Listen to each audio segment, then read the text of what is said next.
what it did teach me was don't be afraid to try. The worst thing that can happen is it doesn't pan out the way that you envision it, but at least you know that by giving it a shot. Maybe it's my fault. Maybe I led you to believe it was easy when it wasn't. Maybe I made you think my highlights started at the free throw line and not in the gym. Maybe I made you think that every shot I took was a game winner. That my game was built on flash and not fire. Maybe it's my fault that you didn't see that failure gave me strength, that my pain was my motivation. Maybe I led you to believe that basketball was a God-given gift and not something I worked for every single day of my life. Maybe I destroyed the game. Or maybe you're just making excuses.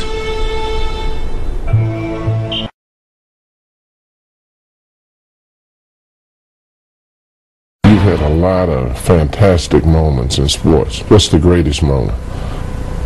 I mean, what started everything, you Don't say that. Don't say the shot against Georgia. Yeah, that was the greatest moment because I think that took me from if I had any doubts about playing on college level or playing with the big guys, you know, that shot gave me the confidence that I belonged where I was, you know, and that it was, you know, if you put your mind to doing whatever you want to do, you know, good things can happen, you know. So before anything else happened with Michael Jordan outside of that game and against you guys, that shot gave me the idea that I could be better than what people think, and I can, you know, surpass any expectations that I may have for myself.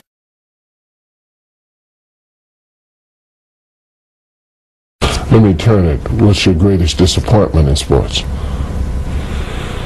I haven't had any disappointments. I mean, you know, sports is a tool that teaches, you know, and it teaches you bad things. It can also teach you good things. It's how you perceive those things. I've looked at every experience that I've had, negative and positive, and taken that as a positive. You know, if I wouldn't change anything because I think it would alter some of the other things that happened. You know, so when I look back, I can't say that I've had any bad things happen. Sure, I mean, you don't want bad things to happen, but you deal with bad things. You can't have good or without bad.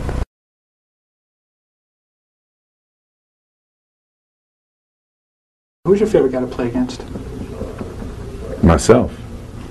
If I can really elaborate on why I said myself more so than another athlete, is that because a lot of times I had to battle with myself to keep challenging myself. You know, that to me was why I would say that the biggest battle was myself, because when you get to a certain pinnacle, you got to find some ways to keep going out there for 82 games.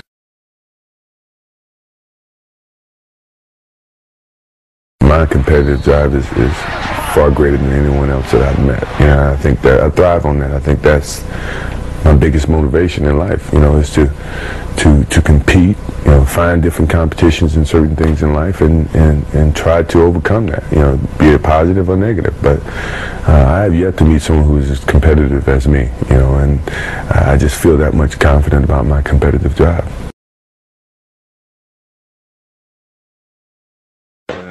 He runs his corporate empire from high atop Chicago, the city that made him famous. Could you have imagined when you first started playing that one day you'd be sitting up here running a company that's worth $500 million? No. I never really thought about it. All I thought about was doing what I was good at and letting that open up a lot of opportunities for me and choosing from that point on. Michael, which were you more proud of, your athletic skills or the mental skills that you brought to the game, and which was more difficult to keep up?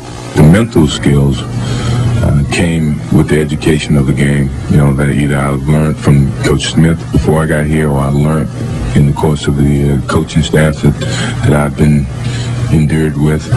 The mental part is hard because you have to really learn taking everything that you've learned over a period of time and apply that to your game and tie that into the physical aspect to your game and make the complete basketball player that you try to become. You know, so physically it's a little bit easier, but the mental part is the hardest part, and I think that's the part that separates the good players from the great players.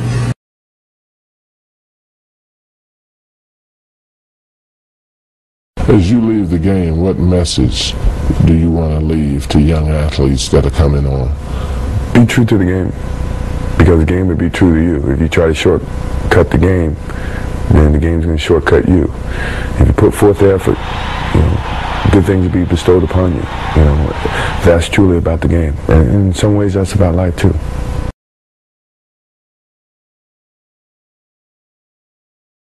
One day you might look up and see me playing the game at 50. Oh, don't laugh. Don't laugh. Never say never. Because limits, like fears, are often just an illusion. Thank you very much.